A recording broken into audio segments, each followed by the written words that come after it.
Hello guys, അപ്പം ഇന്നത്തെ നമ്മുടെ വീഡിയോ എന്താണെന്നല്ലേ? ഇത് നമ്മളൊരു മാങ്ങാച്ചാറ് തന്നെയാണ്, പക്ഷെ ഒരു സ്പെഷ്യാലിറ്റി ഉണ്ട് ഗൈസ്. എന്താണെന്ന് വെച്ചിട്ടുണ്ടെങ്കിൽ നമ്മളത് അരിയുന്ന രീതിയിലും സ്പെഷ്യലാണ്. അതുപോലെ തന്നെ നമ്മളത് കുക്ക് ചെയ്യുന്നതും വളരെ സ്പെഷ്യലായിട്ടാണ്. കാരണം നമ്മൾ മാങ്ങയിട്ട് വഴട്ടുവോ വലിയ വഴട്ടലൊന്നുമില്ല, കുറച്ച് സാധനങ്ങളും മതി. എന്തൊക്കെയാണെന്ന് നോക്കിയാലോ. അപ്പോൾ നമ്മളിതേ മാങ്ങ നീളത്തിലരിഞ്ഞിട്ട് അതിനകത്തോട്ട് മുളക് പൊടി ഇടുന്നുണ്ട്. മുളക് പൊടി നമ്മുടെ ആവശ്യത്തിനനുസരിച്ച് ഇട്ടാൽ മതി. ഇത് കാശ്മീരി അല്ല, നമ്മുടെ നോർമൽ മുളക് പൊടിയാണ്. ഇനി അതിനകത്തോട്ട് അടുത്ത ഇൻഗ്രീഡിയൻറ്റ് നമ്മുടെ ഉപ്പാണ്. പിന്നെ നമ്മൾ ഇടുന്നത് കായപ്പൊടിയാണ്. ഉപ്പ് നമ്മുടെ ആവശ്യത്തിനനുസരിച്ച് ഇടുക. ഞാനിവിടെ ഇപ്പം ഞങ്ങൾ എടുത്ത് വയ്ക്കുന്ന മാങ്ങയ്ക്ക് 1.25 ടീസ്പൂണാണ് ഇട്ടിരിക്കുന്നത്. അതുപോലെ കായപ്പൊടി കുറച്ചിട്ടിട്ടുണ്ട്.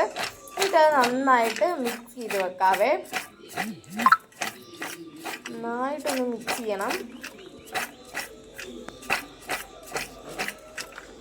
കൈ വെച്ചിട്ടോ സ്പൂൺ വെച്ചിട്ടോ ഇല്ലെങ്കിൽ വീഡിയോയിൽ കാണിക്കുന്നത് പോലെ മിക്സ് ചെയ്താൽ മതി. അത് മിക്സ് ചെയ്ത് സെറ്റായി കഴിഞ്ഞാൽ ഒരു 2 മണിക്കൂർ അതൊന്ന് റെസ്റ്റ് ചെയ്യാൻ വെക്കണം. 2 മണിക്കൂർ കഴിയുമ്പോഴത്തേക്കും അതിൽ നിന്ന് കുറച്ച് മാങ്ങയിൽ നിന്ന് വെള്ളമൊക്കെ ഇറങ്ങിയിട്ടുണ്ടാവും. അപ്പം നമ്മൾ ഉപ്പ് നോക്കിയിട്ട് ഇട്ടാലും മതി. അതിനുശേഷം കടുകും ജീരകവും വറുത്ത് പൊടിച്ചെടുത്തിട്ടുണ്ട് നമ്മൾ. ഇനി ഒരു ഉരുളി വെച്ചിട്ട്, ഉരുളി അല്ലെങ്കിൽ ഒരു പാത്രം വെച്ചിട്ട് അതിനകത്തോട്ട് കുറച്ച് എണ്ണ ഒഴിച്ചു കൊടുക്കുക. എണ്ണ ഒന്ന് നന്നായി ചൂടായി വരുമ്പം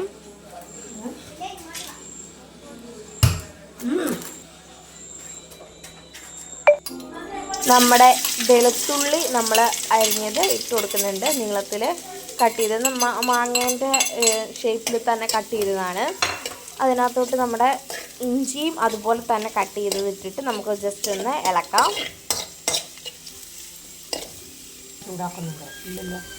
കറിവേപ്പില ഇട്ടൊന്ന് മൂപ്പിക്കാം. നിങ്ങൾക്ക് വേണമെങ്കിൽ ഇഞ്ചി വെളുത്തുള്ളി കറിവേപ്പിലയും അല്ലാതെ തന്നെ അതിനകത്തോട്ട് ഇട്ട് മിക്സ് ചെയ്താൽ മതി. നമ്മളിപ്പം കുറച്ചുകൂടി ടേസ്റ്റ് ആയിക്കോട്ടെ എന്ന് കരുതിയിട്ടാണ് ജസ്റ്റ് ഒന്ന് എണ്ണയിലിട്ട് മൂപ്പിച്ചിട്ട് അതിനകത്തോട്ട് നമ്മൾ ഇടുന്നത്.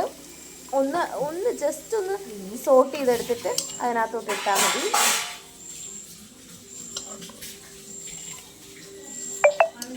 ആ എണ്ണ അതിനകത്തോട്ട് ഒഴിക്കരുത്. ആ എണ്ണ ഒഴിക്കാതെ തന്നെ മാങ്ങയും അതുപോലെ മാങ്ങയിലോട്ട് ഒട്ടും എണ്ണ.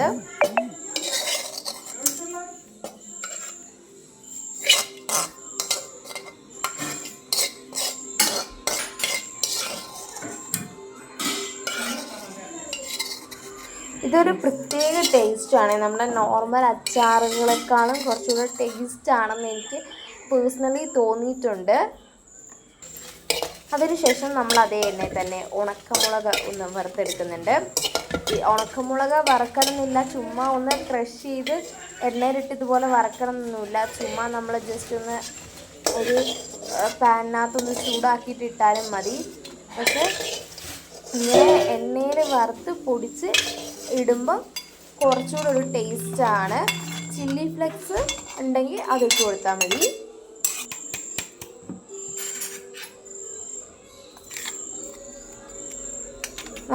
അതുകൂടി ഇട്ട് കൊടുത്തിട്ടുണ്ട്. അപ്പോൾ ഇതേ നമ്മൾ ഉണക്കമുളകൊക്കെ ക്രഷ് ചെയ്തിട്ടുണ്ട്. നമ്മൾ കുറച്ചധികം ക്രഷായിപ്പോയി.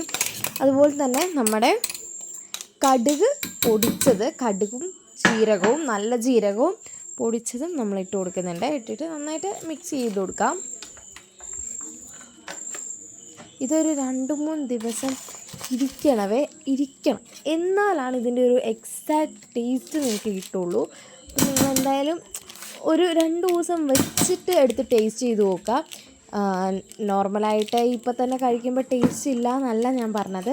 എന്നാലും കുറച്ചുകൂടി ടേസ്റ്റ് നമുക്ക് കിട്ടണമെങ്കിൽ 2 ദിവസം കഴിയും. പിന്നെ ഇത് ഒട്ടും പുളിയില്ലാത്ത മാങ്ങയാണ്.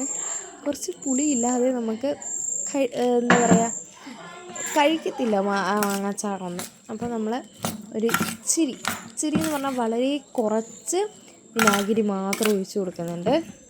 പിന്നെ നമ്മുടെ മെയിൻ ഇൻഗ്രീഡിയൻറ്റ് നല്ലെണ്ണ. അത് നമ്മൾ ഒരിക്കലും മിസ് ചെയ്യത്തില്ല. അപ്പോൾ നമ്മൾ നല്ലെണ്ണ ഒഴിച്ച് കൊടുത്തിട്ടുണ്ട്. നല്ലെണ്ണ ഇല്ലാത്തൊരു വെളിച്ചെണ്ണ ഒഴിച്ചാലും മതി.